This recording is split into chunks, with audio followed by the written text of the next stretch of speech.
Man buys storage unit and finds missing Navy vet inside. He had just placed the final bid that ultimately won the contents of a storage container that he thought would become the dream of a lifetime. When he uncovered what is really inside this container, he was left shaken to the core. He just didn't know what to think. But how could this have happened? What's in the box? Lafayette resident Sean Pullen decided to put everything on the line when he left his job to open a thrift store. He was just getting comfortable with bidding on storage containers that were on auction, but he'd never expected to find something so chilling inside. He had come across some strange items so far, but he'd been wholly unprepared for anything like this. With big dreams of finding a classic car or a priceless artifact, Sean stood outside the container with about 15 to 20 other people eager to catch a glimpse of what was inside. So far, he had been lucky, managing to sell the contents he won in his shop, S&J Variety Store, for just a little over what he had paid for the entire lot. Half the fun was never knowing what was inside these storage containers, but that was the danger, too. The auctioneer opened the auction and the bidding war began. Sean loved the thrill of it, but cautioned himself to hold back a little. It was his life savings that was at stake here. His wife would never forgive him if he blew it all on a container that would turn out to be filled with nothing but junk. He upped his bid to $500 and held his breath. When there were no counter-offers on the unit and the bidding had officially come to a close, he was shattered and shaking. As reality returned, he realized exactly what he had done. There had better be something amazing inside that box. He had won. Sean slowly walked into the unit with his friend who had come along for the ride. He felt sweat prickle the back of his neck and forehead as he looked around in dismay. The unit was packed full of old furniture. Sean swept the inside of the container with his eyes, mentally calculating the value of the items for resale. The furniture alone wouldn't cover the high price he'd laid out for this unit. He began to pull the wooden chairs and old bookcases out from their corners, praying that he'd find something that would make his purchase worthwhile. Little did he know, his friend had already discovered something. In one corner, there were some cardboard boxes.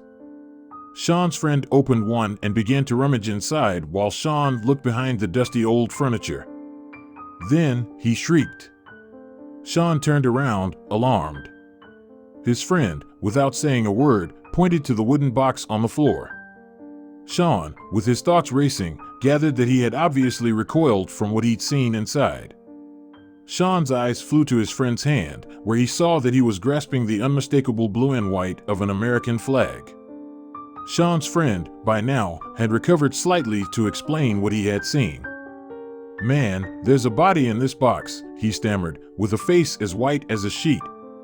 But Sean couldn't, or wouldn't, grasp exactly what his friend was trying to tell him. "What do you mean there's a body?" he asked, incredulous.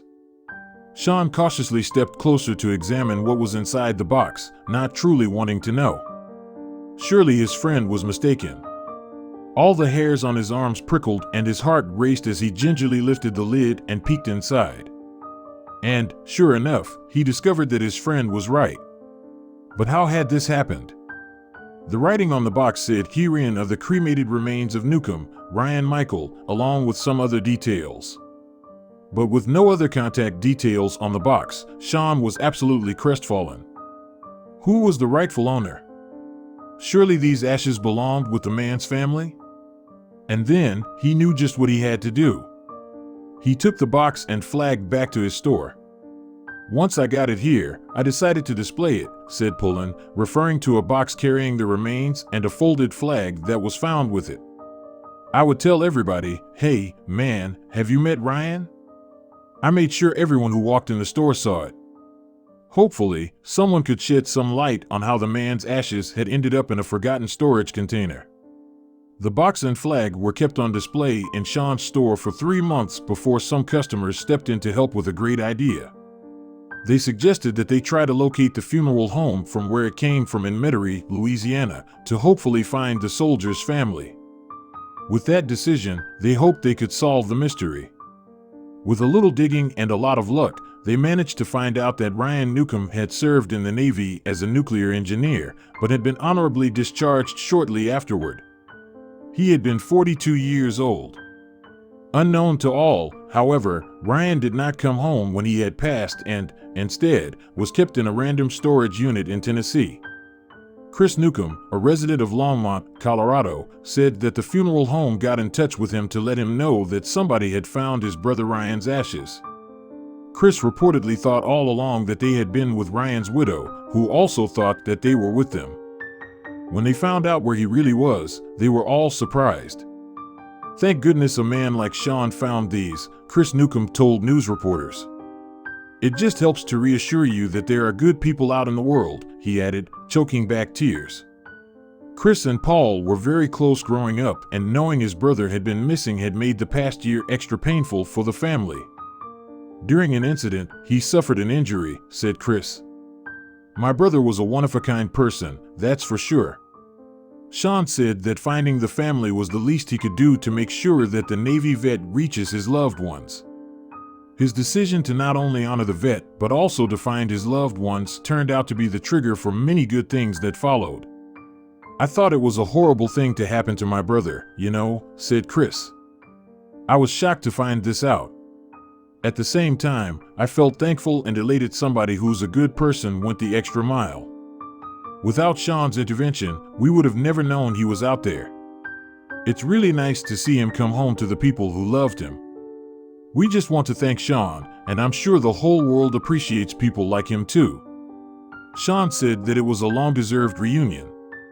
"I felt he spent too long being secluded," he said about his decision to set the memorial up for everyone to see. "This way, he was out and people saw him. I would say hi to him almost every day when I walked through the door." Even though Sean lives in Colorado, he was more than happy to make the long trip to meet up with Sean in person.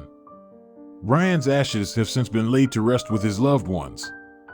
Shortly after, Sean decided that the veteran deserved to be honored for his service, so he set up a permanent tribute to the fallen hero in his store.